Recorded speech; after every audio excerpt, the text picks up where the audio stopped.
So ozone layer protects us from the UV radiations coming from sun, which I have already told.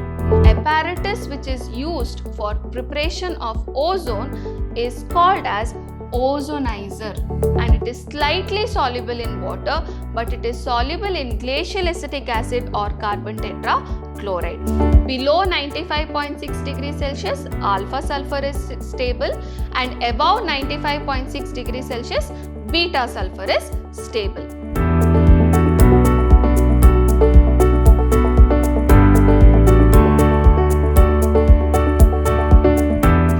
Hello my dear students, welcome back to session 7 on the chapter P block elements. Last class we studied about trends in chemical properties of group 16, as well as we learnt about anomalous behavior of oxygen.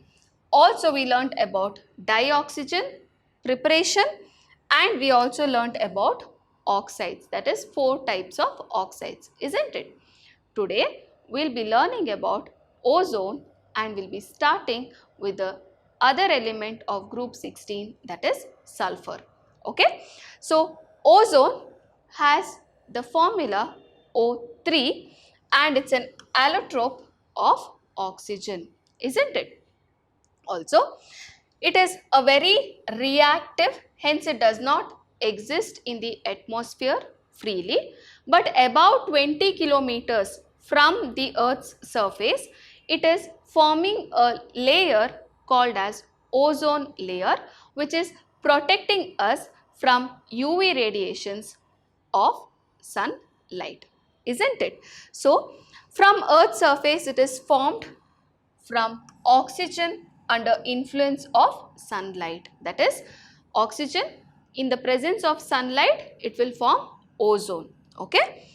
So ozone layer protects us from the UV radiations coming from sun, which I have already told. Next we learn about how it is actually prepared. Okay.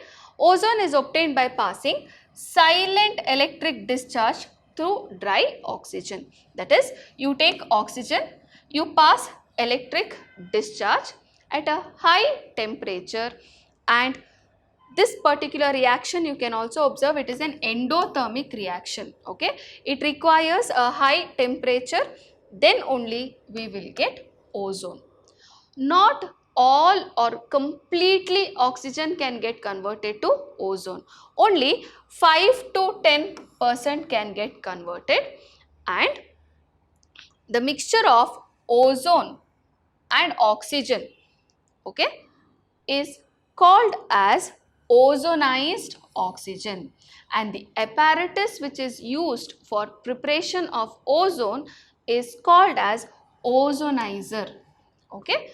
So what we are doing? We are taking dry oxygen, passing silent electric discharge. A high temperature is required for conversion of oxygen to ozone, and also this reaction is highly endothermic reaction, and only 5 to 10% of ozone is obtained. So oxygen and ozone mixture, we call it as ozonized oxygen, and the apparatus which is used to produce it is called as ozonizer. So to get more and more amount of ozone, we have to fix a series of ozonizer, so lot of oxygen can be converted into ozone. Okay. So that is about the preparation of ozone. Next is their physical properties. It's a pale blue gas, and it is having a strong smell. Also, it's having a boiling point of minus 112.4 degree and freezing point of minus 249.7 degree Celsius. It gives a pale blue liquid, and it can form violet black crystals on condensation. Then it is heavier than air, and it is slightly soluble in water, but it is soluble in glacial acetic acid or carbon tetrachloride. Also, when inhaled even in small amount, that is just little more than 100 ppm, even small quantity if it is inhaled, it can lead to headache and nausea. Okay, so these are the physical properties. Next is about the oxidizing nature. It is a very powerful oxidizing agent. That is because it can give nascent oxygen, that is ozone can decompose to form oxygen gas and one oxygen atom, which we call it as nascent oxygen, because of which it is a very powerful oxidizing agent. It can also oxidize halogen acids to halogen, potassium iodide to iodine, and lead sulfide, which is black color, gets oxidized with ozone to form lead sulfate, which is colorless, and oxygen gas is liberated. So lead sulfide with ozone, it will form lead sulfate and oxygen gas can be liberated. So this is the oxidizing nature of ozone. Next we are learning about depletion of ozone. We know that our ozone layer is depleting, isn't it? The main cause is the reactivity, that is ozone readily reacts with nitric oxide, okay, to form nitrogen dioxide and oxygen. Thus ozone layer is depleting. And from where does this nitric oxide go up to that level, that is above 20 kilometers it is present, isn't it? Nitric oxide is emitted from supersonic jet aeroplanes, and that is one of the leading cause for depletion of ozone. The other cause is our freons, which is present in aerosol spray and used as a refrigerant, which can go up to that level and it can deplete ozone as it is very reactive. Okay, so freons and also nitric oxide are the main causes for depletion of ozone layer. Next, coming to the structure. You have already studied the structure of ozone, that is the Lewis dot structure and the resonance stabilization structures in the chapter chemical bonding and molecular structure in your first year. We know that there are two resonating structures and the bond length is 128 picometer and the bond angle is 117 degree. There are two resonating structures for ozone, that is oxygen oxygen double bond can be here or it can move to the other oxygen, and there is a particular way to place the dots which you have learnt while writing the Lewis dot structure, isn't it? So next we are going to learn about the uses of ozone. What is the use? It is used as a germicide or it is used as a disinfectant or for sterilizing water we can use ozone. Next, it is used for bleaching oil, ivory, flour, starch, etc. because it is giving away nascent oxygen. It acts as a very good bleaching agent as well. It acts as an oxidizing agent. It is used in manufacture of potassium permanganate. Okay, so these are the uses of ozone. Next, we are going to start with a new element in group 16, that is sulfur.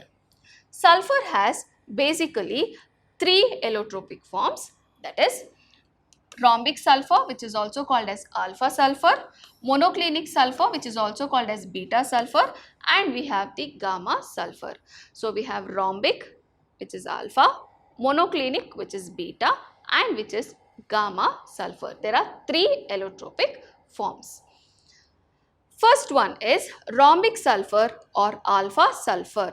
Rhombic sulfur is the most common form of sulfur and it is stable below 95.6 degree Celsius.